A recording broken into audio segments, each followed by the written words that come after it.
This is the psychology of weaponized confidence, a calculated strategy that transforms your ego into an instrument of influence so powerful it can bend reality itself. These are individuals who've learned to harness delusional self-belief not as actual delusion, but as a calculated tool that rewrites the rules of human interaction. Most people spend their lives trapped in the prison of seeking approval, building careful arguments, and hoping their merit gets recognized. They operate under the naive assumption that logic wins, that reason prevails, and that the best ideas naturally rise to the top. But those who understand true power know a darker truth. Conviction without doubt is more potent than 1,000 well-reasoned arguments. The hesitant mind argues, the delusional mind dictates, the weak mind seeks approval, the delusional mind commands acknowledgement. This isn't about losing touch with reality, it's about understanding that reality itself is more malleable than most people dare to imagine. When we speak of delusional confidence in the strategic sense, we're entering territory that makes most self-help gurus uncomfortable. This isn't about positive thinking or manifestation. This is about wielding unwavering conviction as a psychological weapon, creating such unshakable certainty in your vision that others have no choice but to conform to it. The mechanism is disturbingly simple. People are wired to obey conviction. When you speak with absolute certainty, when you carry yourself as though your success is inevitable, when you act as if the crown is already yours before legitimacy is earned, something primal in the human psyche responds. Doubt creates doubt. Certainty creates followers. Consider how this works in practice. The delusional man doesn't hope, he declares. While others present options, he presents inevitabilities. Where others say, I think, or maybe, or hopefully, he says, when this happens and after I accomplish this. The language itself becomes a weapon of influence because it forces others to mentally inhabit a reality where his success is already predetermined.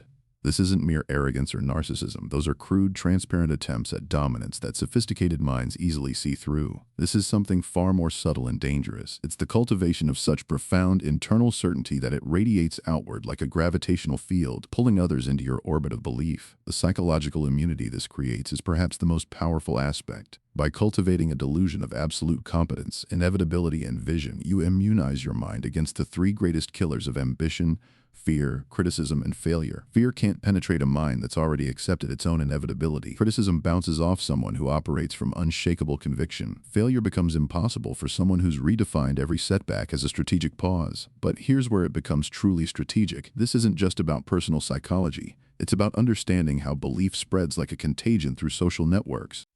Those who initially dismiss your conviction, who roll their eyes at your audacious certainty, gradually become its soldiers. They find themselves arguing for your vision, defending your position, and eventually adopting your reality as their own. This happens because humans are social creatures who unconsciously mirror confidence. When someone operates with such unwavering certainty, it creates cognitive dissonance in others. Either this person is completely delusional, or they know something others don't. Since most people lack the psychological sophistication to maintain long-term disbelief in the face of persistent conviction, they gradually accept the more comfortable option that perhaps this person's reality is valid after all. The timing element is crucial here. Audacity and timing are more valuable than reason. While others hesitate, research, seek consensus, and build careful cases, the strategically delusional act, they understand that momentum compounds, that first-mover advantages are real, and that hesitation costs more than potential failure. This is why you act as though the crown is already yours before legitimacy is earned. By the time your competitors have finished their careful preparations, you've already occupied the psychological territory. You've made yourself inevitable in the minds of decision-makers, allies, and even rivals. The narrative control aspect is equally sophisticated. The strategically delusional don't just believe in their success, they craft and control the story of their success. They position themselves as always in control, always the architect, always 10 steps ahead. Even setbacks become evidence of superior planning, temporary tactical withdrawals in a larger strategic game. This narrative control works because humans think in stories, not statistics. We are more influenced by compelling narratives than by data points. When someone consistently tells the story of their own inevitability with enough conviction and detail, others begin to inhabit that story. They start seeing events through that lens, interpreting neutral occurrences as confirmation of the predicted narrative. But let's examine what's really happening beneath the surface. Delusional confidence creates momentum because it makes other people stop questioning and start adjusting. When someone operates with absolute certainty, it shifts the burden of proof. Instead of having to prove why they deserve something, others find themselves having to prove why they don't. This psychological reversal is profound. The confident person becomes the default option, the safe choice, the inevitable selection. Others begin making decisions not based on objective merit, but based on their unconscious need to align with apparent certainty. Consider the contagion effect more deeply. When you speak with absolute conviction about your future success, people initially resist. But conviction is persistent, while skepticism is exhausting. Slowly, imperceptibly, they begin to hedge. Maybe this person does know something. Maybe they should position themselves favorably just in case. Maybe it's better to be on the winning side. Once enough people believe or pretend to believe your delusion, it becomes reality. This is the dark magic of collective psychology. Reality isn't fixed, it's a consensus agreement. And consensus can be influenced by those who understand how to weaponize unshakable conviction. The strategic element comes in recognizing this as a tool rather than a truth. The strategically delusional maintain a dual consciousness. On the surface, absolute conviction. Beneath, cold calculation. They believe in their own inevitability, while simultaneously analyzing every angle, every weakness, every threat. This is the crucial distinction between pathological delusion and strategic confidence. The pathologically delusional lose touch with reality. The strategically delusional reshape reality while never losing sight of the underlying mechanics. But this approach carries its own dangers. The intoxication of perceived inevitability can blind you to emerging threats, cause miscalculations, and provoke unnecessary destruction. The very tool that grants you power can become the instrument of your downfall, if not wielded with surgical precision. This requires what might be called conscious delusion, the ability to fully inhabit your own conviction while maintaining a shadow awareness of alternative possibilities. You must be genuinely convinced of your own narrative while simultaneously prepared to adapt that narrative if circumstances demand it. The environmental bending effect is where this becomes almost supernatural in its power. Delusional belief doesn't just change how you feel or how others perceive you, it literally restructures your environment. Opportunities that were invisible become apparent. People who were unavailable become accessible. Resources that seemed impossible to obtain become attainable. This happens because confidence is a magnet for opportunity. People want to associate with certainty, invest in inevitability, and align themselves with apparent winners. Your unwavering conviction becomes a self-fulfilling prophecy because it changes how the world responds to you. But here's where most people misunderstand the mechanism. It's not about positive thinking or visualization. It's about operating from such profound internal certainty that you naturally behave in ways that create the outcomes you've already accepted as inevitable. The body language changes. The speech patterns shift. The decision-making process transforms. You stop asking for permission and start taking action. You stop seeking validation and start commanding respect. You stop hoping for opportunities and start creating them. This behavioral shift is what others unconsciously respond to. They're not reading your thoughts or your intentions, they're reading your certainty. And certainty is one of the most powerful psychological forces in human interaction. Consider how this applies to negotiations, relationships, career advancement, and social dynamics. The person who enters any situation with genuine conviction about their desired outcome has an almost unfair advantage. They're not hoping for the best or preparing for the worst. They're operating from the assumption that their preferred reality is already in motion.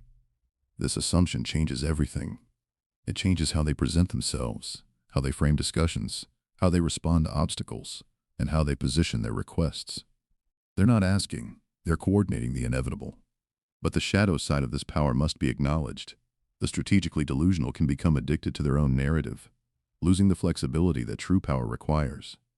They can provoke unnecessary conflicts by overplaying their hand. They can alienate valuable allies who see through the performance. Most dangerously, they can begin to believe their own mythology so completely that they lose the analytical distance necessary for strategic thinking. The tool becomes the master, and the master becomes the fool. This is why successful practitioners maintain what might be called strategic paranoia, the ability to inhabit supreme confidence while simultaneously questioning everything. They project inevitability while preparing for contingencies. They radiate certainty while gathering intelligence. The cultivation of delusional confidence requires specific practices. You must train yourself to speak in absolutes rather than possibilities. Instead of "I hope to" or "I plan to," you say "when I" and "after I accomplish." This linguistic shift reprograms both your own psychology and others' responses to you. You must learn to occupy space as though it belongs to you. This isn't about aggressive dominance, it's about natural ownership. You move through the world as though every room was designed for your presence. Every opportunity was created for your advancement. Every challenge was placed there for your eventual triumph. You must develop immunity to contradiction. When others present evidence against your vision, you don't argue or defend, you simply persist. Your certainty remains unshaken because it's based not on external validation but on internal conviction. This persistence in the face of opposition is crucial. Most people abandon their convictions when challenged because their belief was shallow to begin with. But strategic delusion is deep-rooted. It doesn't waver because it doesn't depend on others' agreement for its existence. The feedback loop this creates is what makes this strategy so powerful. Your unwavering conviction influences others. Their changed behavior creates real results. These results validate your original conviction, which strengthens your future certainty. The cycle becomes self-reinforcing until what began as strategic delusion becomes demonstrable reality. But understanding the mechanism doesn't make it less effective, it makes it more so. Once you see how belief shapes reality, how conviction influences behavior, and how certainty creates opportunities, you can wield these forces with surgical precision. The strategic practitioner doesn't stumble into this power accidentally. They cultivate it deliberately, understanding that in a world of uncertain people making hesitant decisions, the person with unshakable conviction holds a decisive advantage. Yet this path demands constant vigilance. The line between strategic confidence and dangerous delusion is thin and shifting. You must maintain enough self-awareness to recognize when your conviction is serving you and when it's betraying you.